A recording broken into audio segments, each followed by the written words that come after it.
boy has to be perfect. You can live your life in books. I'll live mine out in the real world. You're 16. Stop acting like your life is so great. Bennett turned to go back to his house, done with the conversation and the idiot he was having it with. I wouldn't dare. Bennett stopped and looked back at Mac to see his hand on his chest, his eyes wide, and hearing the sarcasm pouring out with the words. I'd have to be you for that, right? What is your problem with me, Mac? I've tried being nice to you. Man, I'd hate to see how you treat your friends if you think you've been nice to me. Don't you worry your pretty little head about me. And stop thinking that everyone loves you, because they don't, especially not me. Now leave me alone.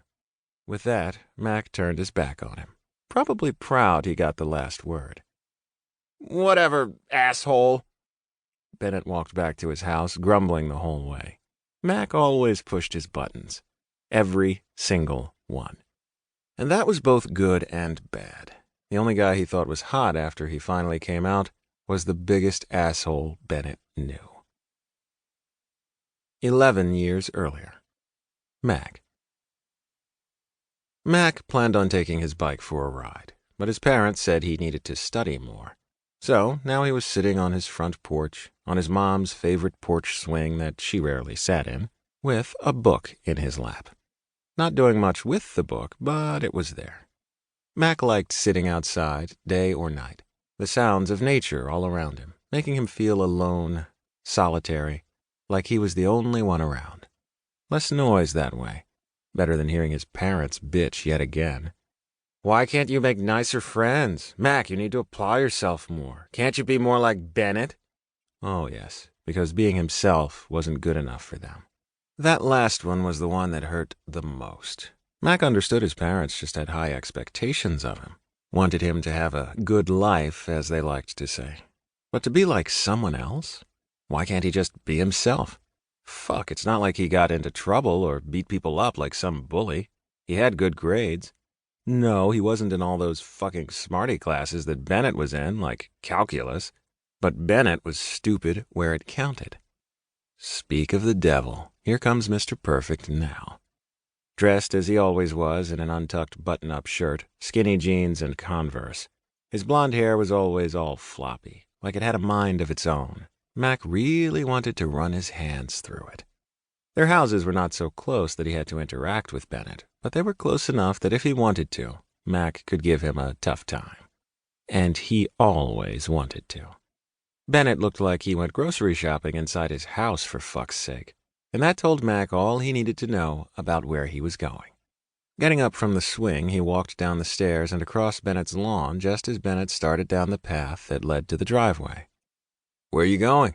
Mac questioned, knowing it would annoy the shit out of Bennett. Bennett replied as he kept walking. Nowhere you need to know about. You're bringing all that to those assholes, aren't you? Bennett sighed before replying. Leave me alone, you're just jealous. He stopped walking then and turned toward Mac. That's where you're wrong, Princess. Those guys aren't your friends. I have no need to be jealous of that. Bennett's face was red and his jaw clenched. Stop calling me that. What do you know about having friends? You're too much of a cynical asshole for anyone to want to be your friend. Do you know anything about them? Other than what you think you see, of course? He was concerned. Bennett and Mac may not be friends, but those guys were pretenders preying on a naive kid, and Mac knew it. If he could only get Bennett to see it. Bennett glared at him. I know more than you. You say you aren't jealous, but I know that's what your problem is. At that, Bennett turned toward his car, loading the bags in the back seat. Mac growled, took a few steps toward Bennett. You don't know anything about me. The guy just wouldn't open his eyes. Why did everything come back to Mac being jealous of him?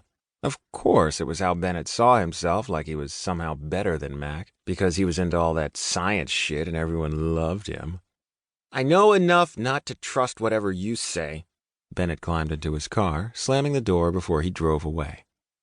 Mac was afraid of the day that those guys showed their true colors, how hurt Bennett would be. He did like Bennett.